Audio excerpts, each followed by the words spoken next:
Neeri's imperial channel కి స్వాగతం. అందరికీ నమస్కారం. ఈ రోజు మన కార్యక్రమంలో మందస్మిత శతకంలోని కొన్ని శ్లోకాలు, వాటి అర్థాలు, తాత్పర్యాలు అని చెప్పుకోబోతున్నాము.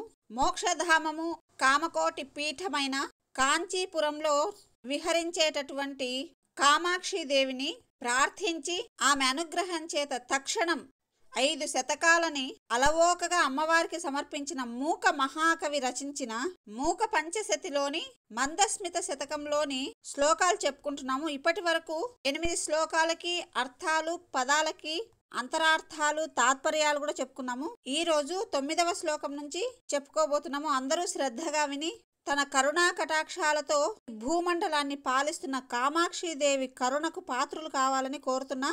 ఇక విషయంలోకి వెళ్తే ముందుగా 9వ శ్లోకము. జేతుం హారలతామివ స్థన తటీం సంజగ్ముషీ సంతతం గంతుం నిర్మలతామివ ద్విగుణితాం మగ్నా కృపా స్తోతసి లబ్ధుం విస్మయనీయతామివ హరం రాగాకులం కుర్వతి మంజుస్తే స్మితమంజరీ భవభయం మధ్నాతు కామాక్షి మే. ఈ శ్లోకంలో అమ్మవారి యొక్క మందస్మితాన్ని ఎలా వర్ణించాడు, మహత్యం ఏమిటి అనేది చూద్దాం. ముందుగా ఒక్కొక్క పదానికి అర్థాలు చూద్దాం. కామాక్షి అంటే ఓ కామకోటి పీఠాధిపతి అయిన కామాక్షిదేవి, హారలతాం అంటే తీగల వంటి హారమును, జేతుం అంటే జయించుటకు, సంతతం అంటే ఎల్లప్పుడూ, స్తనతటీం అంటే స్తన ప్రదేశమును, సంజగ్ముషి ఇవ అంటే చేరుతున్నట్లు ఉన్న అని, ద్విగుణితాం అంటే రెట్టింపైన, నిర్మలతాం అంటే నిర్మలత్వమును, గంతుం అంటే పొందుటకు, కృపాస్త్రోతసి అంటే దయా ప్రవాహమును లేదా దయా ప్రవాహమునందున అని కూడా చెప్పొచ్చు, మగ్నా ఇవ అంటే మునిగినట్లున్న, విస్మయనీయతాం అంటే ఆశ్చర్యపడదగినది లేదా ఆశ్చర్యపడదగి యుండుటను, వక్తుమివ అంటే చెప్పుకున్నట్లు. ఇక్కడ నేను శ్లోకం చదివేటప్పుడు 3వ పాదంలో లబ్ధుం అన్నాను, అక్కడ అది ప్రింట్ లబ్ధుం కాదు, వక్తుం అది రాసుకోవాలి. వక్తుం విస్మయనీయతామివ అనాలి. వక్తుం విస్మయనీయతామివ హరం రాగాకులం కుర్వతి, ఇది ఆ పాదము. తర్వాత హరం అంటే శివుడిని, రాగాకులం అంటే రాగాకులుడిని అంటే రాగ వ్యాకులుడిని అనాలి ఇక్కడ.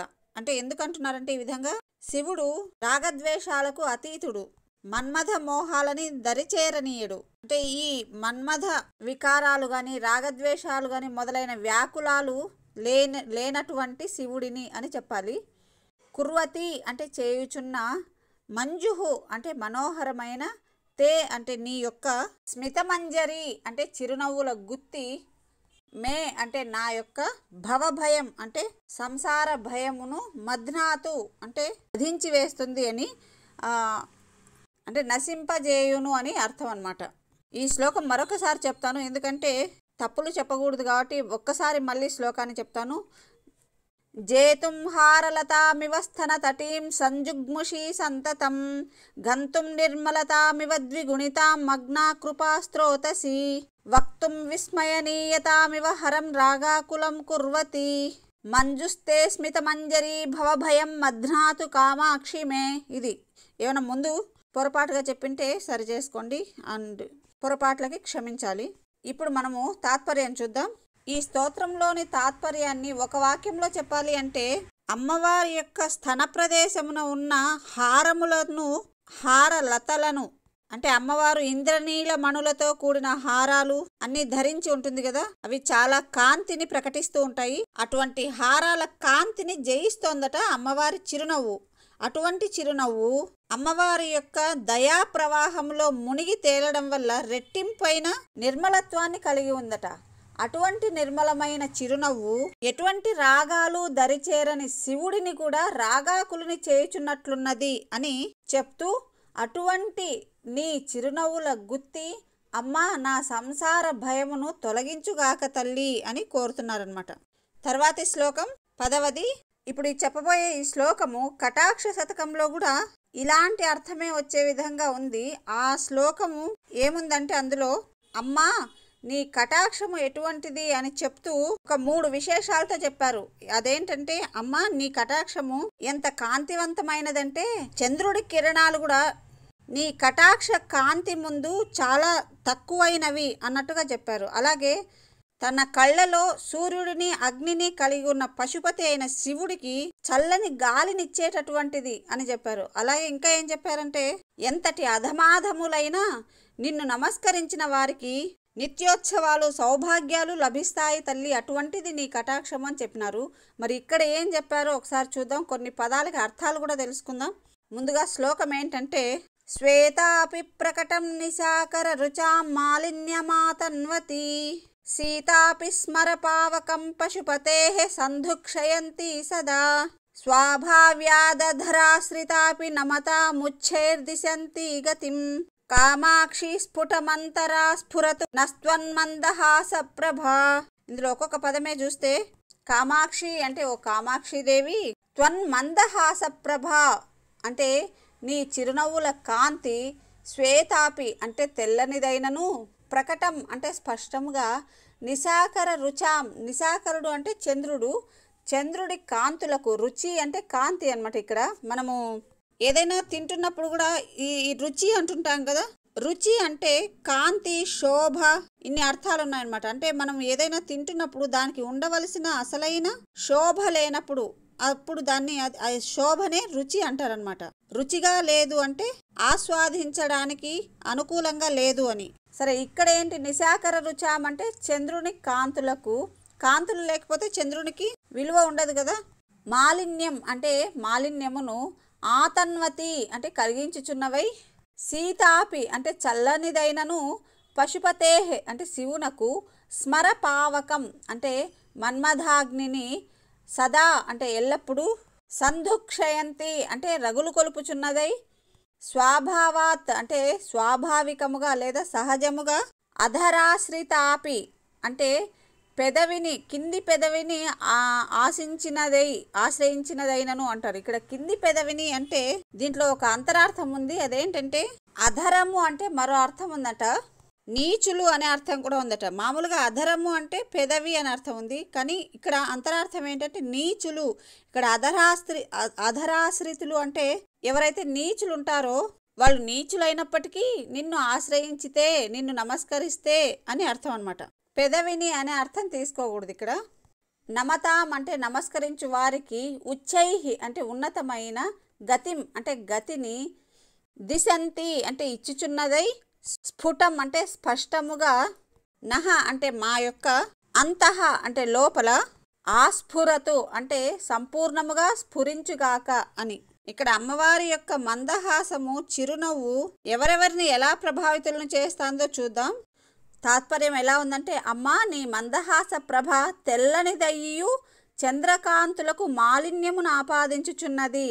ఇక్కడ చంద్రకాంతులకు మాలిన్యమును ఆపాదించడము అంటే నీ యొక్క మందహాస ప్రభ ముందు చంద్రకాంతులు చిన్నబోయినాయి అని అర్థం అన్నమాట. అంటే చంద్రుని కాంతుల కంటే అమ్మవారి మందస్మితం యొక్క ప్రభ లేదా కాంతి ఎక్కువగా ఉంది, ఇక్కడ చంద్రకాంతి తక్కువగా ఉంది అని చెప్పడం అనమాట. మాలిన్యమైపోవడము అంటే ఏదో కలుషితమైపోవడము, మలినమైపోవడము అని కాదు, తగ్గిపోవడము అని అనమాట.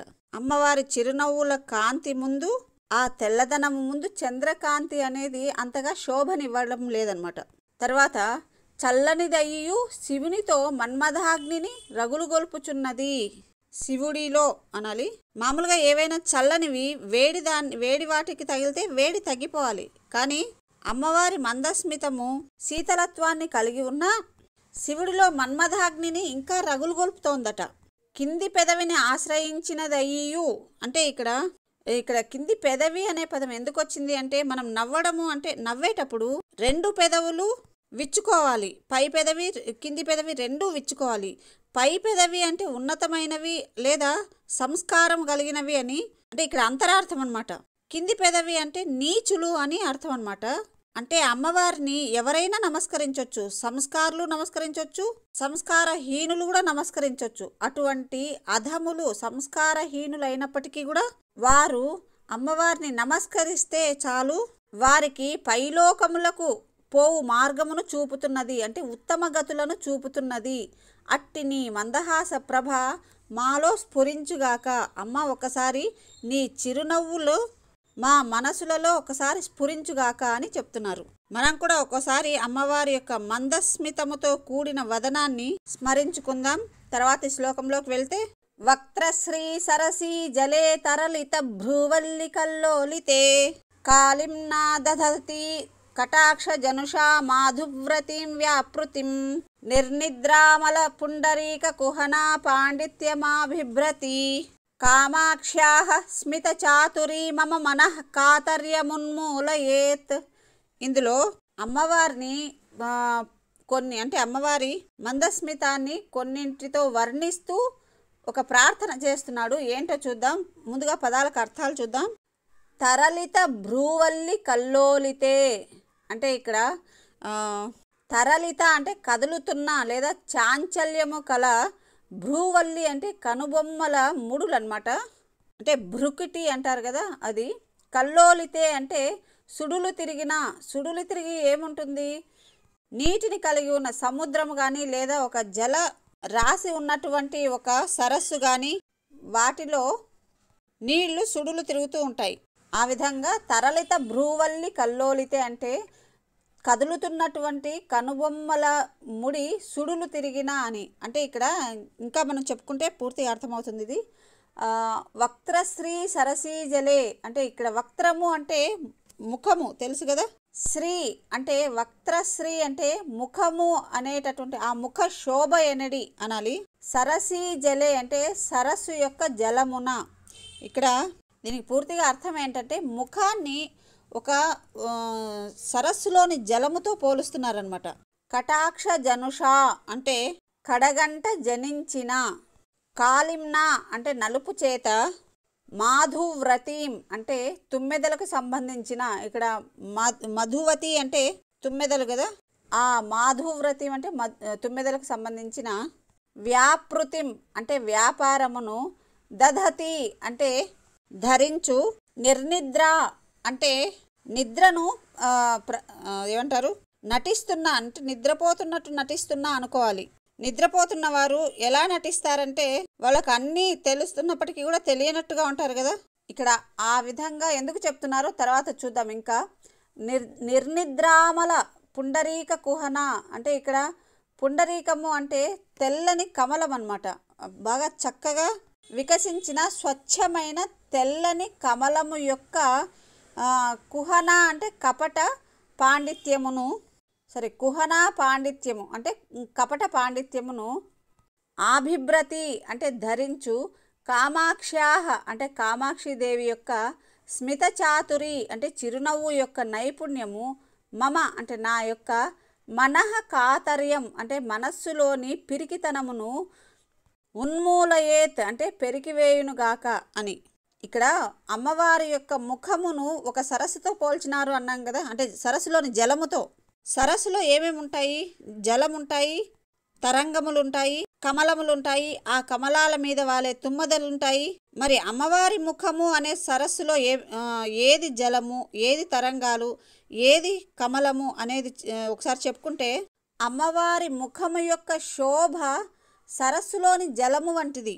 అంటే అమ్మవారి ముఖములోని కాంతి సరస్సులో జలము వంటిది. అంటే ఇప్పుడు మన ముఖంలో కాంతి లేకపోతే విలువ ఉండదు. అలాగే సరస్సు అన్నాక ఖచ్చితంగా జలం ఉండాలి కదా. ఆ విధంగా నీ ముఖములోని శోభ సరస్సులోని, నీ ముఖం ఒక సరస్సు అయితే అందులోని కాంతి ఆ సరస్సులోని జలము వంటిది.